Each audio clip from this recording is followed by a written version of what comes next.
Karl Peter Ulrich was born on February 21, 1728 in Kiel in the Duchy of Schleswig-Holstein in northern Germany.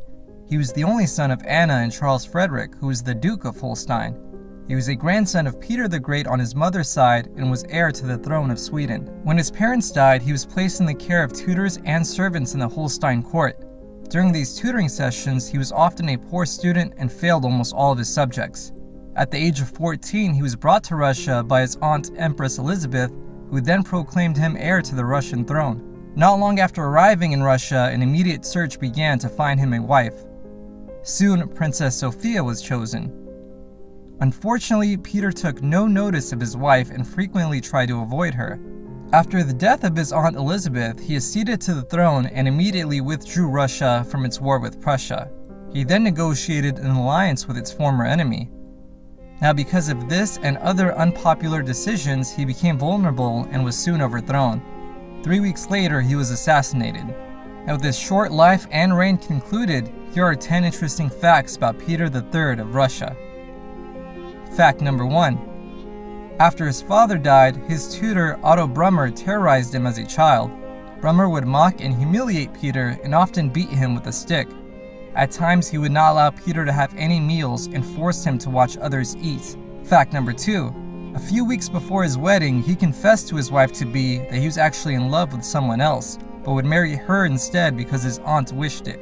What made this behavior even more bizarre is that after his wedding, he announced to his wife that he was in love with yet another person. Fact number 3. He had measles and smallpox back-to-back and nearly died of both. The smallpox left him with a facial disfigurement, and upon seeing him, his wife Catherine fainted. Fact number 4. In his 186-day reign as Tsar, he passed 220 new laws, some of which included the abolishment of the state secret police. He also made education a mandatory requirement for his aristocrats, and all of them were forced to provide education to their children as well. Fact number 5. He was obsessed with the military.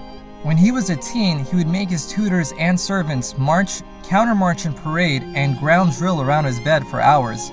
He would continue to do this even after his wedding. Fact number 6. He was notoriously childish. At the age of 17, he would still play with dolls, and while going to bed, he would ask his servants to bring him his toys. Even as king, he would play hopscotch, which was considered a children's game. Fact number 7. Despite being the heir to the Russian throne, he never considered himself Russian.